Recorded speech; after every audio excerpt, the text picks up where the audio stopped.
Hi children, welcome to EduCard. Today we are with the second part from Unit 9, Human Organ Systems. Our subtopic is Nervous System. Imagine how a cricketer hits a ball. We know that he coordinates many organs in the body or body parts to hit the ball in the proper way. Mainly, he coordinates the eyes, hands, legs and neck to hit the ball properly. If these organs do not coordinate in the proper manner, hits will not be successful. Now you can see a cricketer hits a ball. Think about which body organs coordinate when you drive or put a thread to a needle. This flow chart shows relevant process of hitting a ball. Seen in the ball by eye, proper coordination among the organs, then hitting the ball, muscles in head and necks and legs are supported. According to the above flow chart, seen in the ball is a sense. It occurs through the sensory organs called the eye. The eye is a receptor. Hitting the ball is the reaction. Muscles in the eye, neck, hands and legs are used for the reaction. Let's focus on how the organs are coordinated in seeing and hitting the ball. Many changes occur within the internal body of human as well as in his surrounding environment. Body should react for these changes. To react, there should be very good interaction between receptors and the effectors. Receptors are eye, ear, nose, tongue and skin. Effectors are muscles and gland. This process is known as coordination. These are the receptors. These are effectors, muscles in neck and glands. The nerves and hormones are very important in coordination. You can see nerves and glands which produce hormone here. Coordinating and controlling the various functions of our body by the nervous system is known as nervous coordination. Coordinating the body organs through the hormones is known as chemical coordination. Let's discuss about nervous coordination. Major parts of human nervous system is given here. Human nervous system is divided into two, central nervous system and peripheral nervous system. Again, central nervous system is divided into two, brain and spinal cord. You can see central nervous system and peripheral nervous system. Now we are going to discuss about central nervous system. This is central nervous system. The two main organs of the central nervous system are the brain and the spinal cord. The central nervous system is better protected in the body. Its main line is the bones. The bones around the brain is known as the skull, and the spinal cord surrounded by the vertebral column.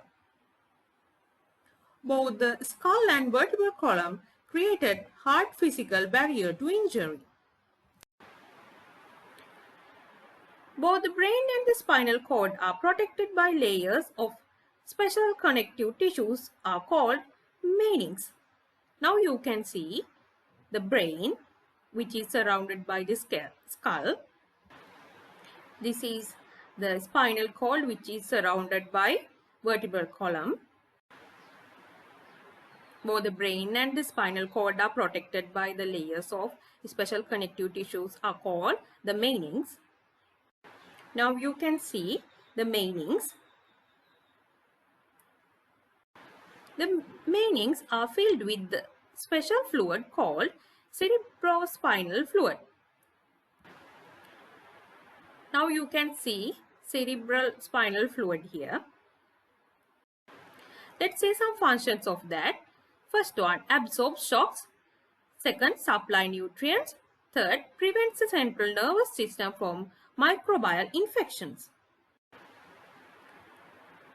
Let's see the categorization of central nervous system. It divides into brain and spinal cord. Brain is again divided into three: cerebrum, cerebellum, medulla oblongata. Let's see the functions of each part of the central nervous system. Cerebrum or cortex.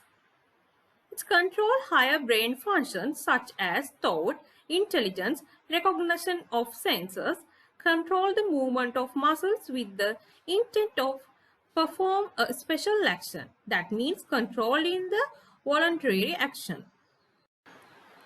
This is the cerebrum. Cerebellum. Regulation and coordination of body balance. This is cerebellum, which is under the cerebrum. Medulla oblongata controls the automatic functions such as heartbeat and breathing. Automatic functions, we call it non-voluntary functions. This is medulla oblongata. Spinal cord relays messages from the brain to different parts of the body. This is a spinal cord from different sides. Next nervous system is peripheral nervous system. All the nerves that lie outside the spinal cord and brain are known as peripheral nervous system. Then we can categorize peripheral nervous system into two parts: cranial nervous and spinal nervous. This is peripheral nervous system. The nerves that lead directly from the brain are called cranial nerves. There are two pairs of cranial nerves. These are the cranial nerves. The nerves that arise from the spinal cord are called as spinal nerves. In human, there are 31 pairs of spinal nerves. These are the spinal nerves. Let's see the functions of peripheral nervous system. Transmitting impulses from receptors to the central nervous system. Transmitting impulses from central nervous system to the effectors. An electrical signal that travels along the nerves is called impulse.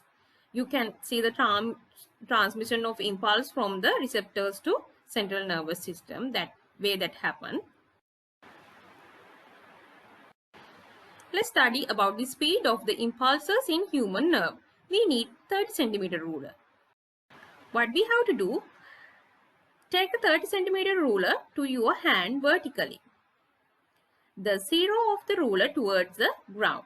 Free the ruler from the hand and ask your friend to catch it. Get the reading of the ruler where your friend touched with the hand. Repeat the activity with your other friends. You will notice that each student gets different readings. The dropping of the ruler is recepted from the eyes. The message is transmitted to the brain and is returned to the effector, the muscles of the right hand, then the right hand responds. According to the results of this activity, the speed of impulse differs from person to person. The important part of our body are the brain and spinal cord. So it is very important to take necessary protective measures in day-to-day activities since the nervous system is very fragile. Let's see some protective measures. First one, maintain balanced nutrition from the childhood. Second, prevent children facing accidents. Third, during pregnancy, mother should get proper nourishment considering the baby's physical and mental development. Be sure to get the correct posture during sport exercises in daily life and lifting a burden to first. Control mental stress. Avoid excessive keeping awake sleepless. Engage in intelligence development of activities. In accident, there is a possibility for spinal cord injuries. Never move anyone.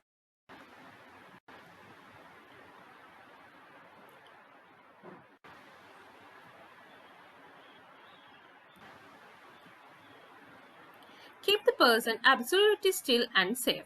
Do not allow the body to bend or twist.